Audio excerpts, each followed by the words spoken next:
On January 21st, 1893, around 8 o'clock in the morning, the groundskeeper of a building on the second Znamensky Lane in Moscow, Russia, detected a strong smell of smoke and called a local policeman. The pair entered a 5-room apartment from where the smoke was emanating. There, they found a body of an older woman lying on the floor that was still on fire. The woman was positioned across from the door of the living room leading to a home office. She was lying on the right of a large desk. A reservoir for a kerosene table lamp, shattered glass, and a broken kerosene flask were found on the desk. An unfinished red woolen stocking with 5 knitting needles, evidently the last thing that the victim was working on, was also located on the desk. The desk itself was in disarray with papers and books all over the place. Some of the drawers of a small office dresser were also unlocked, and the part of it next to the victim was damaged by the fire. Initially, the inspection suggested that the fire was caused by the broken lamp. A terrible accident. The victim lived alone, cooked for herself for several days ahead, and did not have many visitors. That day, she was believed to have gotten up at 6 o'clock in the morning and lit the fateful lamp. The lamp fell, kerosene splashed in her face, and the apartment was set on fire. But the victim was no ordinary aging recluse. She, Varvara Karepina, 70 years old, was the younger sister of the renowned Russian author Fyodor Dostoyevsky, who penned such works as The Brothers Karamazov, The Idiot, and Crime and Punishment. Hey guys, welcome back to my channel. I am Nina, and today I have this crazy story for you about Fyodor Dostoyevsky's younger sister to discuss. So, without further ado, let's get going. Born in Moscow in 1822, at the age of 18, Varvara married the head of the office of the Moscow military governor general. His name was Fyodor Karepin.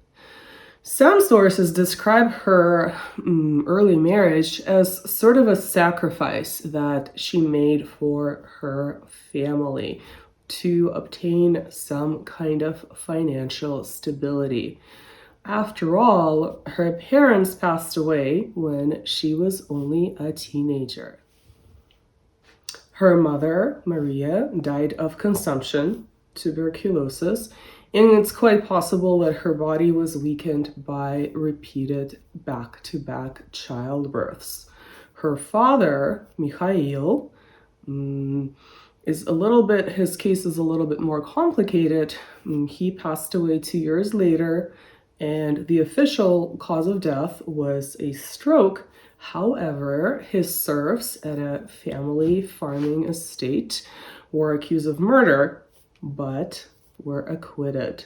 So there is conflicting information as to how he died. But be that as it may, in addition to 2 slightly older brothers, one of whom was Fyodor, the future famous author, Varvara had multiple siblings: Andrei, Vera, Nikolai, and Alexandra. Another sister, Lyubov, died in infancy. So Varvara likely made the sacrifice, got married at the age of 18 to help out her family and these multiple orphaned children.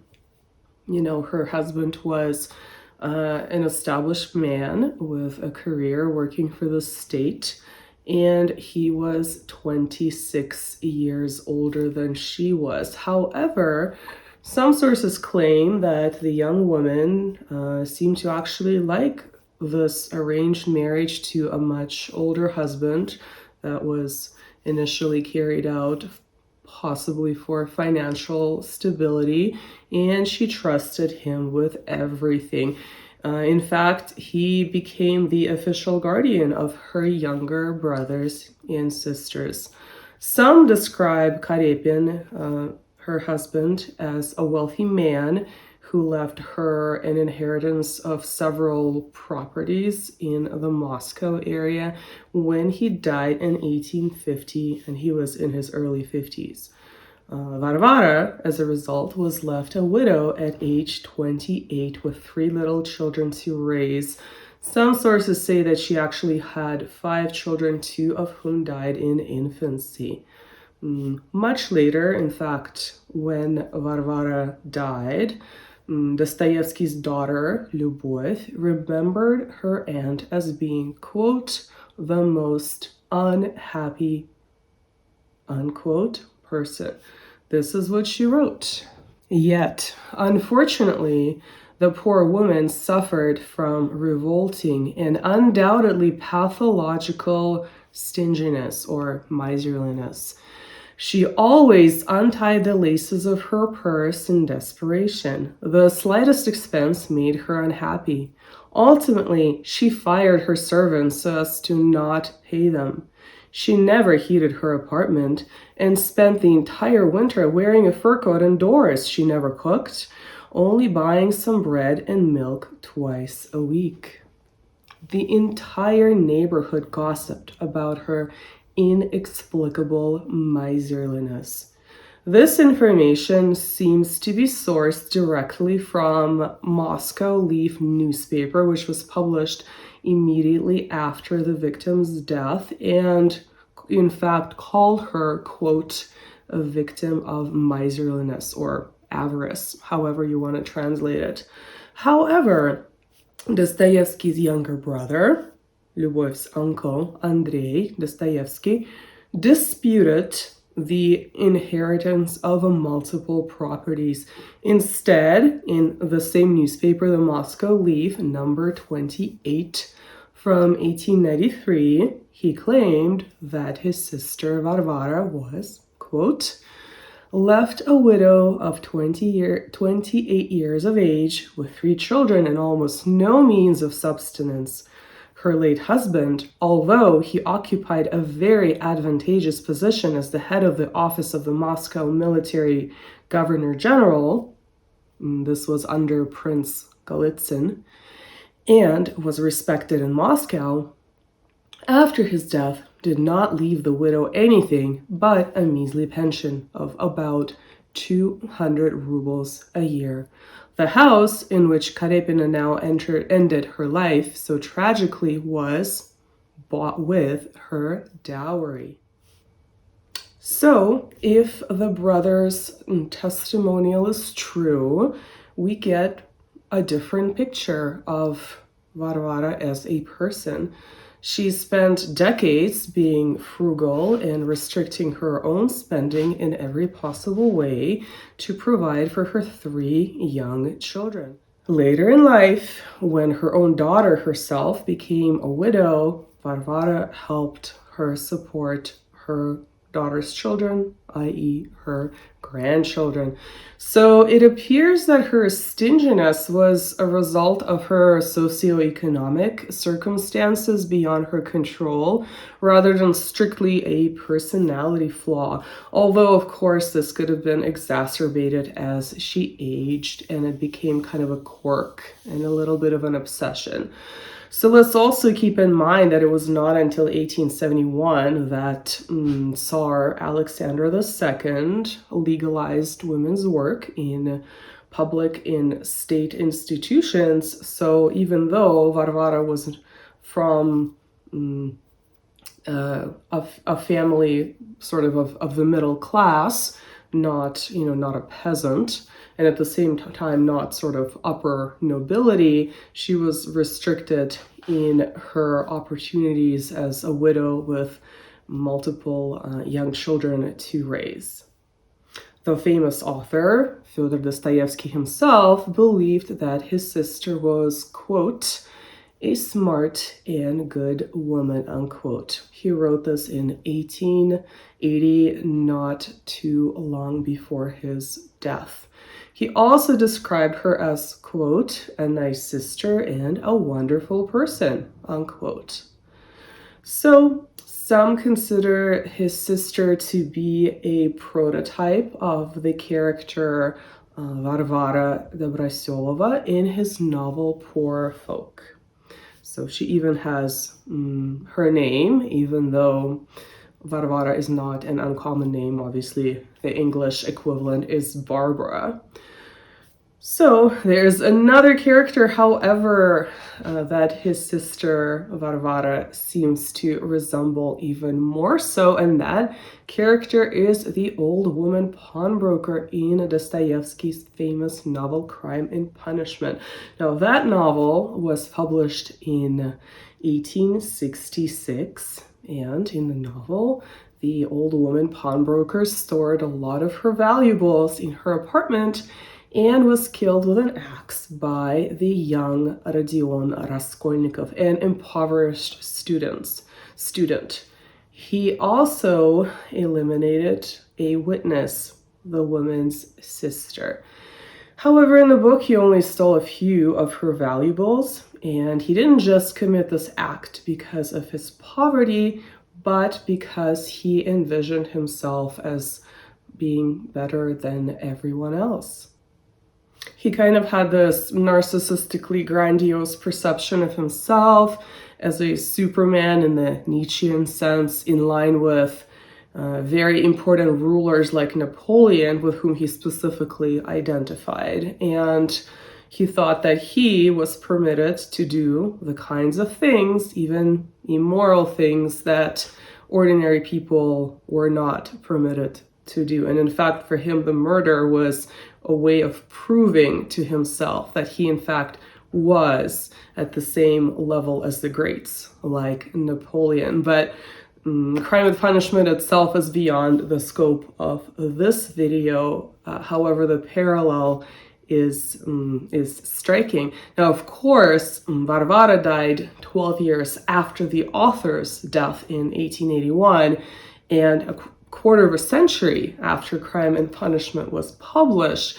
But the parallel is so striking that some people consider it to be almost this prophetic manifestation of the author's work in his own family. As her children grew up, for a while, Varvara lived with her son, who was an army doctor, but he was transferred to Warsaw, and she ended up living alone in her spacious apartment that had 5 rooms. She didn't have any servants, and she seemed to be afraid of being taken advantage of and robbed by just about anyone and everyone, some sources claim. So, for instance, every female cook that would potentially cook for her could have a boyfriend that would come and rob her, which is why she did not have servants. So her lifestyle was quite reclusive in her final years. And on top of that, she locked all the doors to every room inside her apartment. And it was only clergy, when they visited, that she would allow them in. And so for a while, her only friends, sort of for daily communication, were her 3 small dogs that she kept. Now, according to the criminal investigation, Varvara did have some valuables in her apartment. And again, this is where the contradiction lies between what her brother Andrei said about her financial status and what the investigation records claim. And it's not clear whether those records are strictly based on material findings or the rumors that circulated about Varvara's stinginess and the reason for it. So, supposedly, they found about 12,000 rubles that were in investment-bearing notes. She mostly kept her valuables at home. Some of them were stored inside this large wooden chest that she had. Others were inside the small office dresser. Everything was locked. So she did not use servants herself, but she did have a groundskeeper for her home. And because she needed her to maintain the property, and again, this is where the contradiction is. Some sources say she also needed him to take care of other properties that she rented out. So perhaps she did have them, and her brother was wrong, but this is what the records say. But be that as it may, the fact that there are all these rumors about her wealth because she was so private and she was so frugal, if not stingy, I think that's important for the way that the investigation proceeded, that there possibly was a financial motive. So this one outside person, the groundskeeper, had only been working for her for about 3 months. On November 6th, 1892, she hired a 19-year-old man named Ivan Arhipov. He was a peasant from a farming community in the Vladimirov district. Now, his father had been working for Varvara for decades, so she knew him quite well. So she knew the family. And at first, Ivan seemed very polite and cooperative and helpful, so Varvara was quite pleased with having him around and his work. At first, the investigators considered her death a tragic accident, but soon they began to suspect murder, like I said. First, her body was carefully positioned on the floor. It didn't look like it was someone who had just fallen after having kerosene splashed all over themselves. Furthermore, the lamp hit her upper torso, which didn't seem like that would have been the way that it would have fallen if she had dropped it. Possibly they thought it would have dropped on her skirt. When Varvara's son, the army doctor, traveled back to Moscow for her funeral and looked at the apartment himself, he realized that many of the valuables were missing. So all the interest-bearing notes were gone in the chest. He gave her 100 rubles for New Year's as a gift. They were kept in the desk. That was missing. On top of that, she owned 2 expensive antique heirloom watches, a man's and a woman's, and those were missing as well. And the police discovered some weirdness with the doors. They thought that she wouldn't have been the one who locked the door herself because of the way of the little hook was positioned. So the investigation proceeded, and the authorities realized that the neighbors noticed that the 19-year-old groundskeeper Ivan started hanging around pubs and taverns more often. He bought himself new boots, a new shawl for his girlfriend. Other neighbors were more superstitious. For instance, they observed how Ivan attended her funeral, and when he came over to the coffin to say his last goodbyes, it looked like he was almost pushed back by an invisible force. To add to the superstitious aspect of the story, on New Year's Eve, Varvara is said to have had a nightmare in which she saw herself as a young woman, nude from the waist up, but completely bloated. She is said to have interpreted that dream as a bad omen. So when she visited her daughter and the grandchildren on New Year's, she told her about it, and she said that she is going to die soon and it's not going to be from natural causes.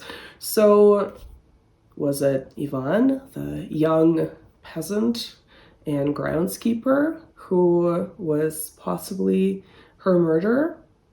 Well, things were not so simple. In fact, there was another person of interest.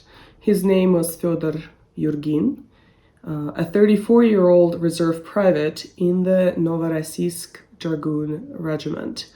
He was also a professional bricklayer, and from here on I'll refer to him as Yurgin because his first name is Fyodor, which he shares with Dostoyevsky, the author. So to avoid the confusion, I'll call him by his last name. Now, after the murder, he was seen in an area known for its illegal activities. He was spotted wearing newly purchased fur coat, an expensive lambskin hat, new boots, a large gold watch with a heavy gold chain. So he was clearly trying to overtly show his perceived wealth and his new status. He also pursued multiple women and gave them gifts ranging from jewelry and clothing to money. He had a closer relationship with one particular woman whose name was Anna.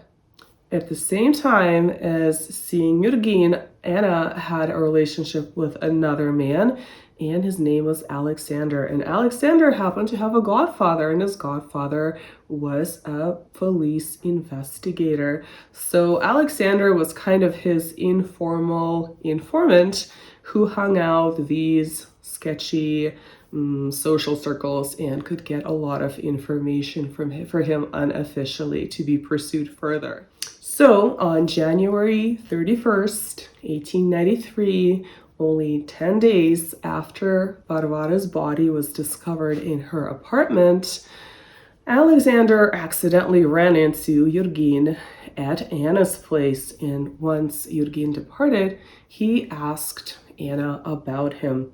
What Anna said is that Yurgin has been spending money left and right, bragging about it, and walking around carrying a lot of interest-bearing notes. Of course, Alexander, the informant, passed on this information to his godfather, the police investigator. And so the police ended up searching Yurgin's residence that very night. And there they found all of Varvara's notes, interest-bearing notes. And they also found the 2 heirloom watches from her house. So this was direct evidence, and the motive seemed to be clearly financial. Now, prior to autumn of 1892, Yurgin had an ordinary life. He was receiving about 35 rubles a month. But one summer, he ended up working for a merchant, and in a short time period, he made 300 rubles. So he was very excited by making what to him was a lot of money in a short time, but he ended up spending it very, very quickly on himself, on his women. As a result, he even had to pawn not only his own things, but also his wife's things. Yes, he was married, and his wife was hospitalized for a long time, so he was living it up in the meantime. Sounds like a really fine gentleman.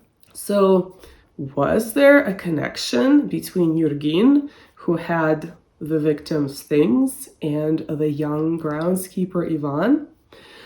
Well, it turns out that Yurgin was from the same area as Ivan, and they may have even been related according to some sources. They clearly knew each other. At first, the groundskeeper Ivan bragged and exaggerated his employer's, Varvara's, financial status to make himself sound more important, like he was working for a rich person. Why does the old woman need all this money? She'll die soon anyway. This was Yurgin's response to Ivan's bragging. Upon hearing this, the young Ivan actually got scared and backtracked. He completely changed his story. He contradicted himself. He said that Varvara was actually poor and sometimes even had to borrow money to buy basic necessities. Yurgin proceeded to tell the groundskeeper that he actually had a large enough suitcase to fit a human body, to dump it outside of Moscow, so that by springtime, the body would be unrecognizable and nobody would identify the victim, or maybe not even find it. And He even recalled a murder when a woman's body was found next to St. Clement's Church in Moscow. The body was chopped up into pieces, several parts, and the head was missing. So it was difficult to identify.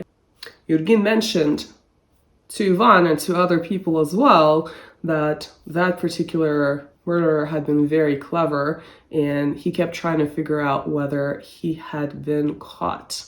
So he clearly was preoccupied with crime in general, but also that particular method of disposing of the victim's body. Now, on January 20th, Yurgin showed up in Ivan's kitchen where he lived. Yurgin was drunk, in fact. During the investigation, Ivan claimed that he attempted to prevent the murder of his employer, Varvara, Dostoyevsky's sister. The young man even claimed that he tried to leave the building when Yurgin showed up drunk to go and report his plans to the police, but it was as if his legs just gave out and he couldn't move.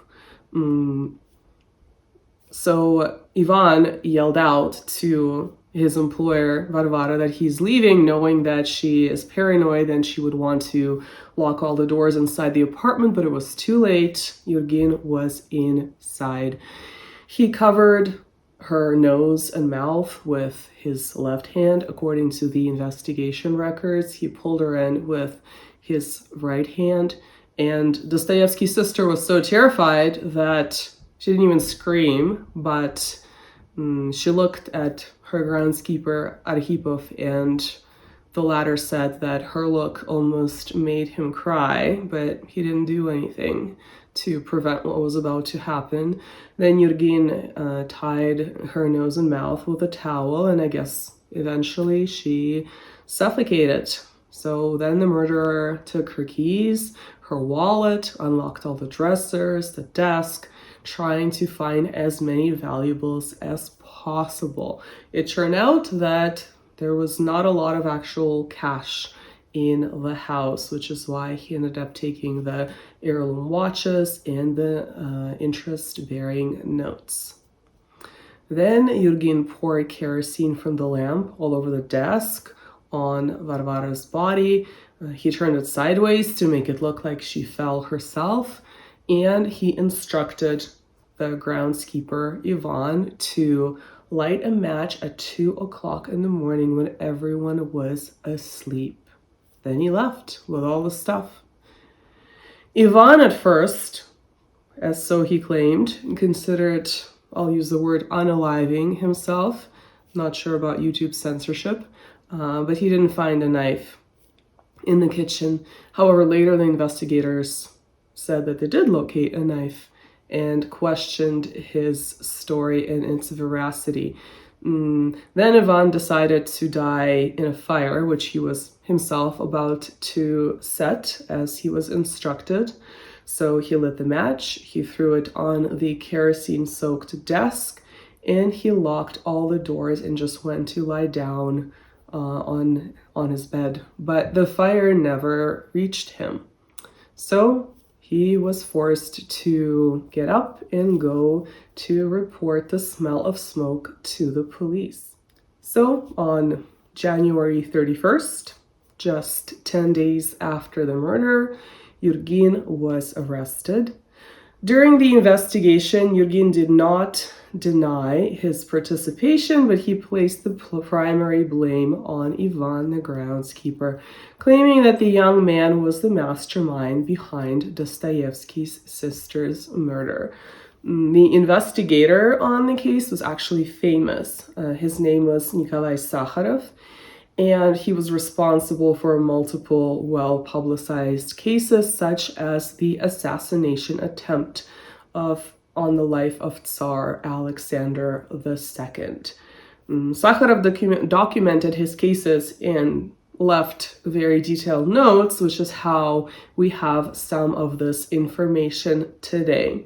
He also introduced a lot of methods that were new at the time, such as verifying the suspect's statements at the crime scene.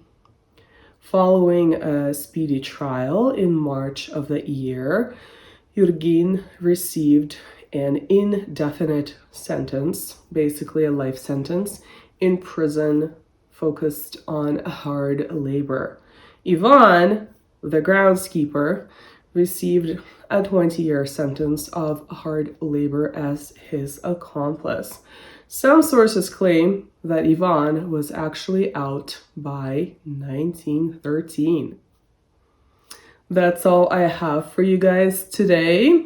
I think the parallel between Crime and Punishment and Varvara's murder is pretty crazy, which is why I wanted to cover this case, true crime meets literature, in the first place. I would love to hear your thoughts in the comments, and I will see you soon.